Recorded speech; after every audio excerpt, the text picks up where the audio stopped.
Hello, Bacho. Let's read the question. So the question says, evaluate the following: x 1 1 1 x 1 1 1 x.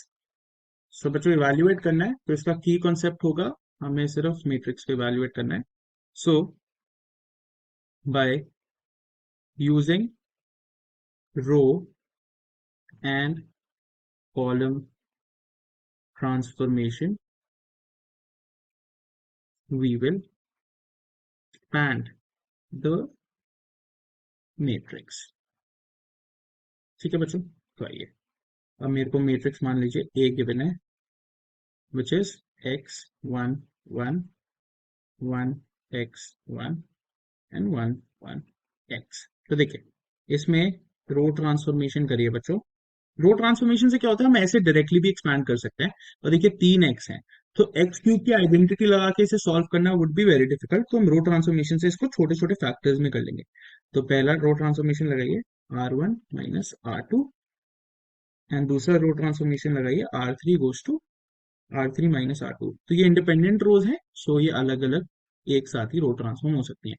तो R1 minus R2 ये हो जाएगा x minus 1, ये हो जाएगा 1 माइनस x, और 1 माइनस 1 होता है 0. ठीक है बच्चों, अब दूसरा 1 माइनस, अब हमने रो 2 में तो कुछ किया नहीं तो 1 x 1 एज इट इज. अब रो 3 में से रो 2 माइनस कर रहे हैं तो 1 माइनस 1 0, ये हो जाएगा 1 minus x and this is going to be x minus 1. ठीक है बच्चों, अब देखिए मेरे को x माइनस 1 का होल स्क्वायर दो जगह दिख रहा है. एक R1 पे मतलब x माइनस 1 दो जगह दिख रहा है, भले ही 1 माइनस एक्स है तो हम उसका माइनस साइन कॉमन जरूर ले सकते हैं. बट दो जगह मतलब R1 में भी दिख रहा है और R3 में भी दिख रहा है, उसको कॉमन ले लीजिए. तो विच इम्प्लाइज x माइनस 1 का होल स्क्वायर मैंने कॉमन ले लिया बाहर. तो रो 1 में क्या बचा 1, ये बचा माइनस साइन के साथ कॉमन लिया तो माइनस 1, और ये 0 का 0 आ सकता है. अब यहाँ पे रो 2 में तो कोई चेंज है ही नहीं, 1x1. अब ये हो गया 0, ये हो गया माइनस 1 एंड ये हो गया बच्चों 1. अब देखिए अब बहुत आसान है इसको जीरोस और वन में हमें कंस्ट्रक्ट करना. तो कर देते हैं, एक कॉलम ट्रांसफॉर्मेशन लगाएंगे. इसमें क्या apply C2 goes to C2 plus C3. ठीक है, लगा दीजिए. तो विच इम्प्लाइज x माइनस 1 का होल स्क्वायर बाहर था ही. ठीक है, अब हमें क्या लगाना है, तो C2 goes to C2 plus C3 कर रहे हैं.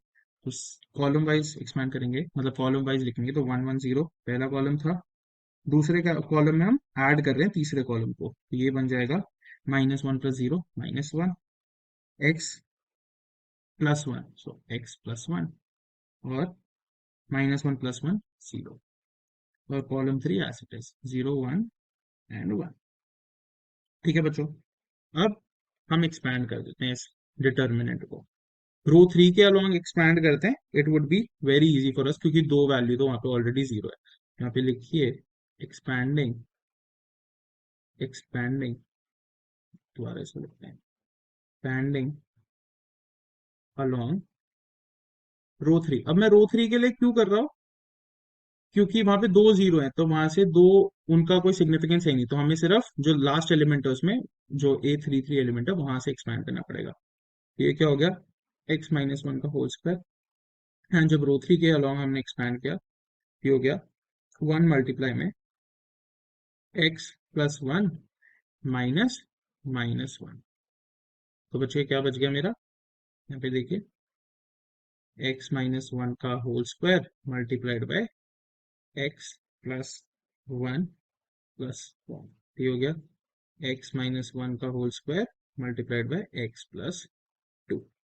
तो मेरी ए डिटर्मिनेंट की वैल्यू क्या आ गई, x माइनस 1 का whole square multiplied by x plus 2. So the final answer is a determinant is equal to x minus 1 whole square multiplied by x plus 2. I hope you understood it well. Best of luck.